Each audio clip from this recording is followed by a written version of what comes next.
Hello everyone, this is the first video of Chapter 9 lecture about leisure and technology.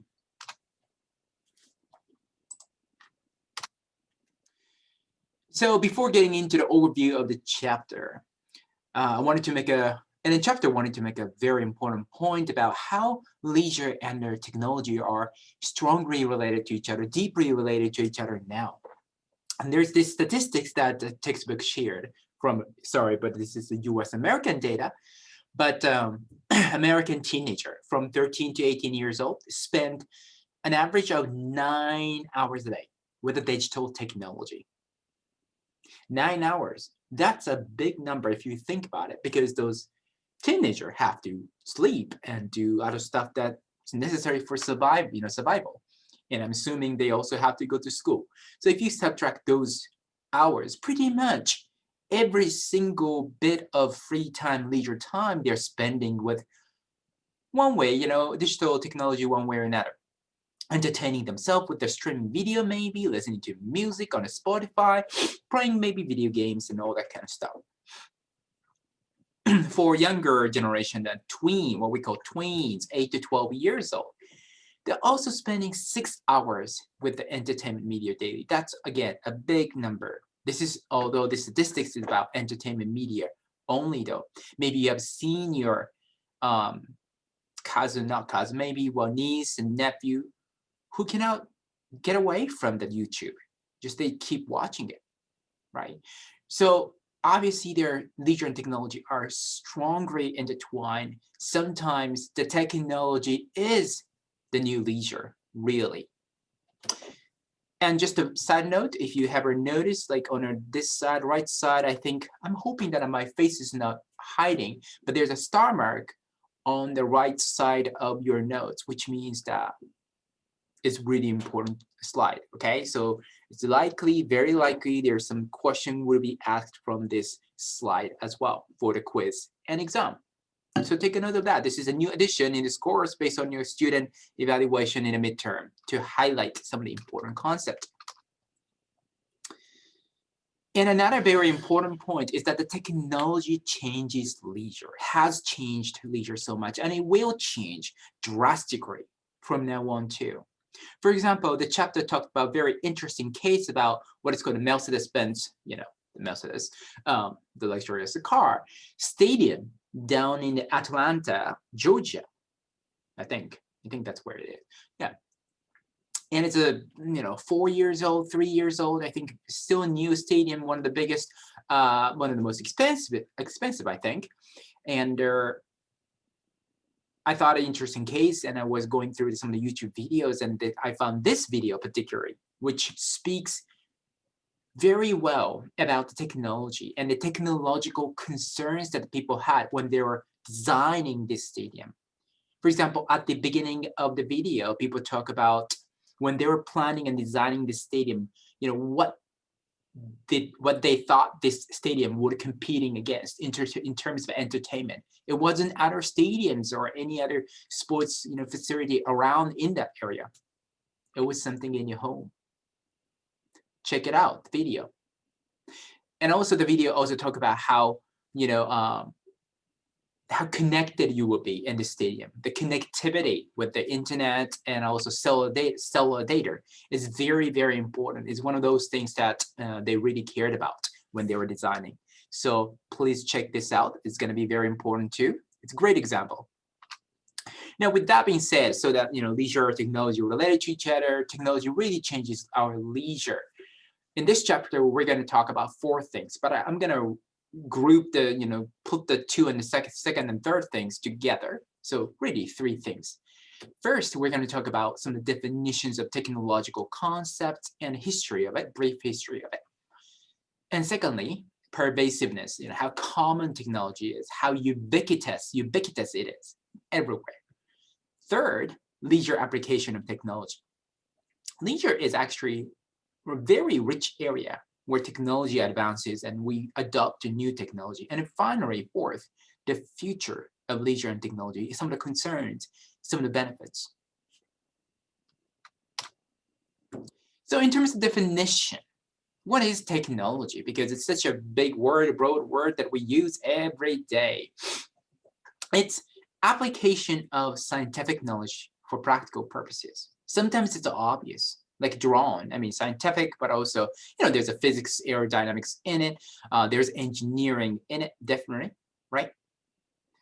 It was originally created for military purposes, and actually a lot of technology and scientific things are originally created for military purposes, and they're later used for different things, like a drone.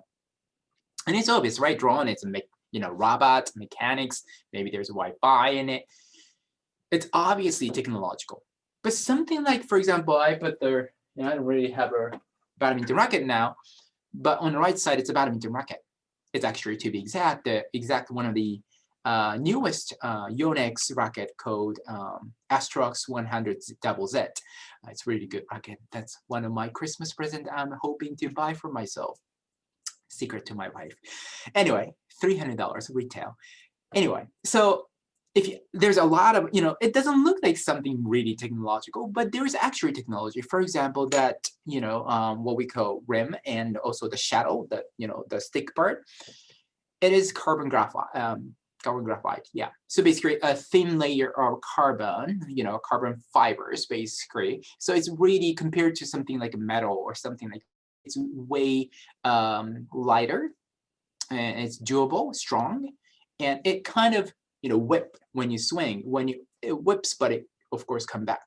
So it's better than, heavier metal, or better than something like more fragile wood or something like that. So it's really actually technology. You can talk about, for example, string. There's a technology in a string too. I used to play golf. I told you, golf is also, there's so much material engineering goes in. There's aerodynamics goes in. There's so much also technology goes into that too. Within that broader technology category, there's something called information technology, or IT, better known.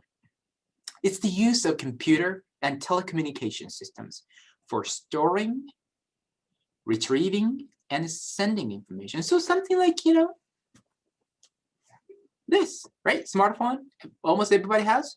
This is an example of IT. What this does actually really is the example of IT. And again, how ubiquitous this is. Almost everybody. I think I've seen statistics, at least in Japan, it was 97 to 8% of the university students have smartphone now. There is this interesting concept that was discussed in a chapter. And apparently, when I kind of dig deeper, this is actually a very important concept. It's called Internet of Things, or IoT. And what that means is that it's a networking capability that allows information to be sent to and received from objects and devices, such as fixtures and kitchen appliances, using the internet. Really something, object that's connected to the internet. But not really so much, that obviously connection purposes, like, this kind of smartphone, laptop. But it's more like, for example, left side of the picture, Alexa from Amazon, right? Oh, my price has it too. It's pretty convenient. I tell, when I wake up, I ask Alexa, oh, what's the temperature today? Edmonton is getting colder. And Alexa tells me, the temperature, the humidity, and the highest and lowest, and all that kind of stuff. Now, of course, this object stuff, this device is connected to the internet. So, well, it's it's asked the question basically to the internet, searches and retrieve the information, get back to the, a device. And of course, there's, other technology in it too, such as AI and artificial intelligence. But in this case, it's also example of IoT, Internet of Things here. Another thing is wearable, device such as Apple Watch. Maybe some of you have it. Pretty expensive. I don't have it. I don't wear it, but it could be. Or more basic stuff are becoming smart these days. For example, I've seen a fridge that has a, a panel, a touch panel, and that presents some news or, like a recipe and stuff like that is connected, of course, to the internet. So everything is getting smart, and that's the Internet of Thing, IoT. And briefly, the chapter also talked about some of the history of how technology developed. And in terms of digital computing, the chapter identified 4 main phases between 1940s and 80s. So it's even before I was born. And you don't really have to understand every single part here. But within this 40 to 50 years, something called a vacuum tubes and punch card kind of system, it's called this one particular machine, a computer called, I think, ENIAC. Yeah, I'll show you in a picture later, which developed into basically what we know better right now, what is called CPU, or central processing unit. Those computers, laptop, desktop, they all have CPU. Of course, it's way better than it was in 1980s. But it developed so much within this 40 to 50 years. And we have one of those earlier success from the Apple that we know, Apple II. So this is what ENIAC looks like. It was a 50 feet long, apparently, and it weighed 5 tons, as in 5,000 kilograms. That's a really, really heavy and big. That developed into this little tiny box, Apple II. Of course, I'm not saying that the functionality is the same or all that kind of stuff, but that's a lot of development you can see, right? And it was crazy that Apple II was really welcomed, and it was a huge major hit, and really, used by different people, many people in society. Really, the idea of personal computer to an extent. From this also graph, I thought that there's a good joke from 1970 and 80s, that kind of end, that time that we just discussed toward the end, right? From up to late 2000. I think many of you guys were born in around 2000, so that's really different. But the first computer I think I used was somewhere around that Windows 95. XP 98, something like that. That was the first computer. And I remember I was trying to play, that was my father's computer. And, of course, as a child, I wanted to use it and I wanted to download some game and try to do it. And it took so long time. It glitches and it's just so bad. But now with this, my laptop, right? This is not fancy. I mean, it's new, but it's not brand new.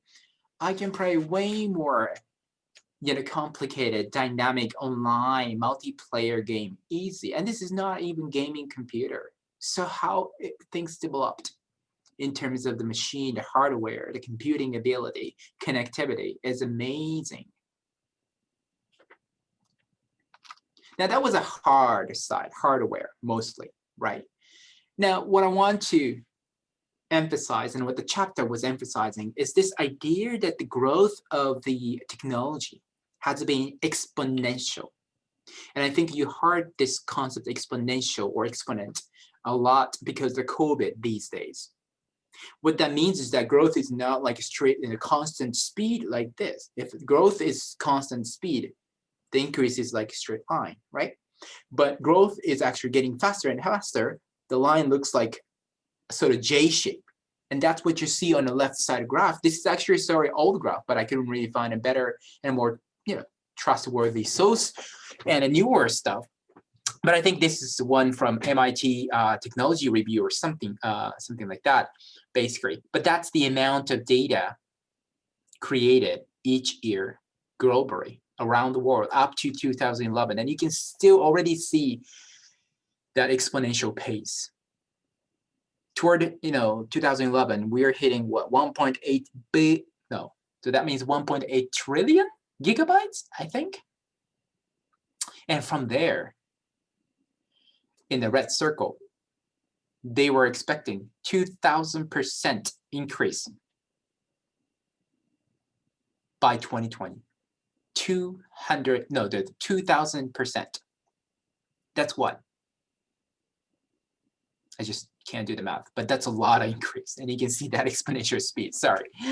But the question here is though, that the down right bottom part, that can we keep up with it? Because human beings and human, decision-making ability, human perception, human cognition, human logic and ethics and all that are not probably increasing that fast, not exponentially.